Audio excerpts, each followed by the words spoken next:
going to start just by thinking about something that lots of people in the group ask about, and certainly starting a new school year is something that parents very much think about when they've got children who are perhaps transitioning, especially moving into reception, and even sometimes moving into year 7 or post-16 education. You might have heard already about either deferred school starts or children being taught in their non-chronological year group. And they're two slightly different things. So I just thought we'd spend a few minutes thinking about those, defining them and looking at the pros and cons of them. Now, a deferred school start is about reception. So it's about children moving from their preschool education, whatever that is, into reception in a school. And a child doesn't, by law, have to start in school until the term after their 5th birthday. So any parent can make the decision on their own. Nobody else needs to be involved. Local authority don't have to agree. School don't have to agree. It's purely a parent's decision. But they may decide to not send their child into reception, into school, until the term after their 5th birthday.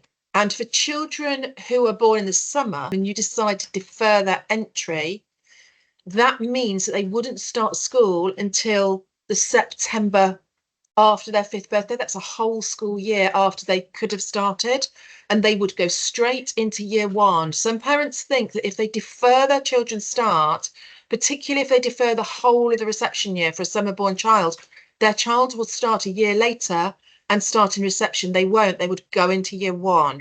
If the child was 5 in the autumn term, then they'd start in the January. If they were 5 in the spring term, they'd start after the Easter holidays. It's really clear that parents understand that. The pros and cons of deferring or not deferring. I mean, there's massive pros in terms of children having a bit more time to grow up, mature, be ready for a school day. But there's also some very significant cons, especially for summer-born children. I mean, if they were to start in year 1 without missing their reception year, that really has some massive cons, because year 1 is formal education. It's sitting down, it's class-based learning. It's kind of vaguely resembles what you would remember from your school days, whereas reception is very much about spending that year getting ready for that. If they miss that whole year and then go straight into year 1, they would be at significant disadvantage.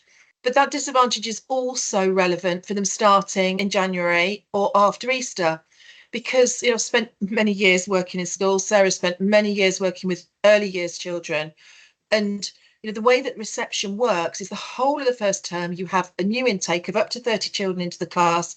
The whole of the first term is about familiarising those children with each other, learning each other's names. They learn the staff names, they learn the routines of the school, and it's all done very, very slowly and carefully, and everyone is learning together. If your child starts in January, friendships are well formed. The children will know each other's names. They know where their coat is.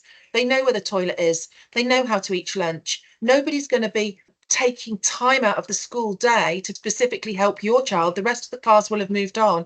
Your child will just have to get to grips with that.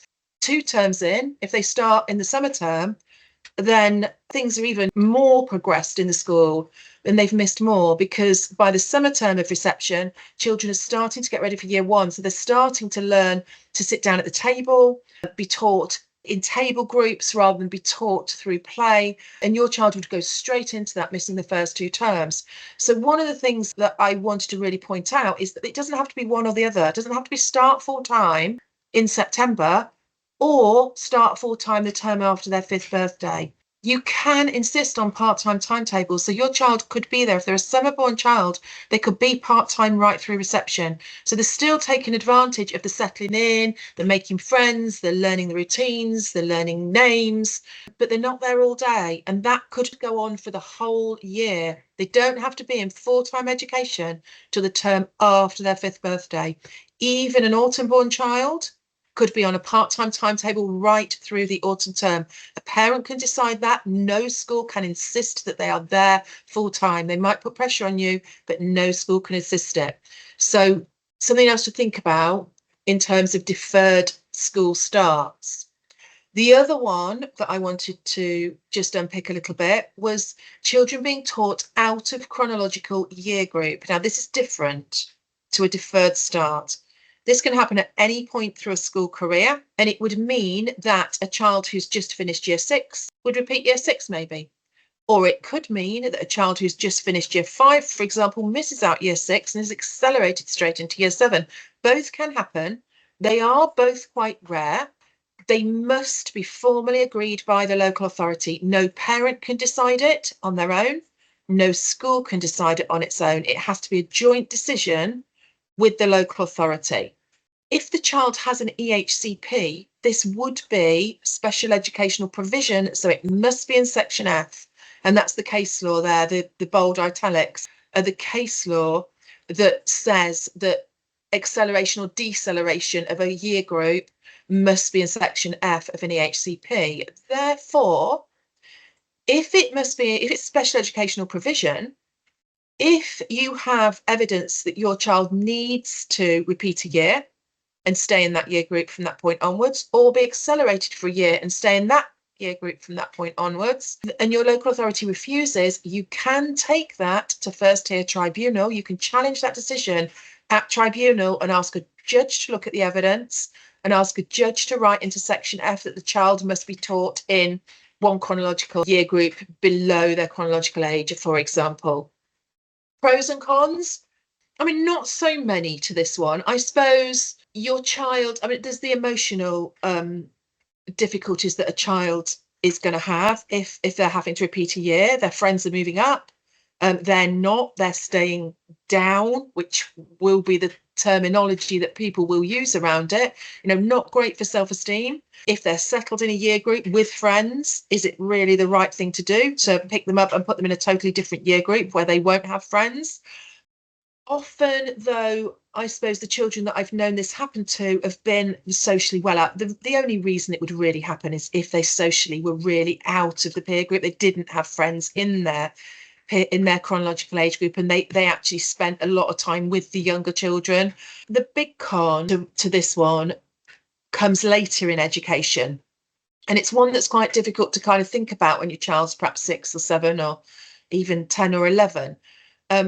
But I have seen this happen with children who have been put to learn with a year group below their chronological age. So they're chronologically year 6, and they stay and repeat year 5 and then move on with the year 5 peer group. And that's around when they're 16. And the law in this country says you have to stay in statutory school until the July after your 16th birthday. So if my child was year 5 and instead of moving into year 6, it was written into their EHCP, they'd repeat year 5 and move on with that peer group, they would be 16 during year 10. So at the end of year 10, when they're 16, if they're really brassed off with school, they can refuse to go quite legally. Nobody can make them.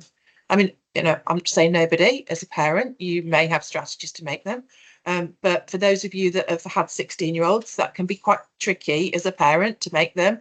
Nobody's going to help you make them.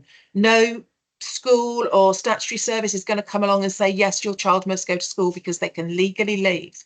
And that means they can vote with their feet at the end of year 10. They've not sat any exams, they've not got any qualifications, and legally they can leave school, which, the chances of that happening may be fairly slim. But the potential detriment to a child if they did decide to do that as a 16-year-old could be really significant. It could have a devastating impact on the rest of their education. So something to think about. But that's the basic difference between a deferred school start and a child being taught out of their chronological year group.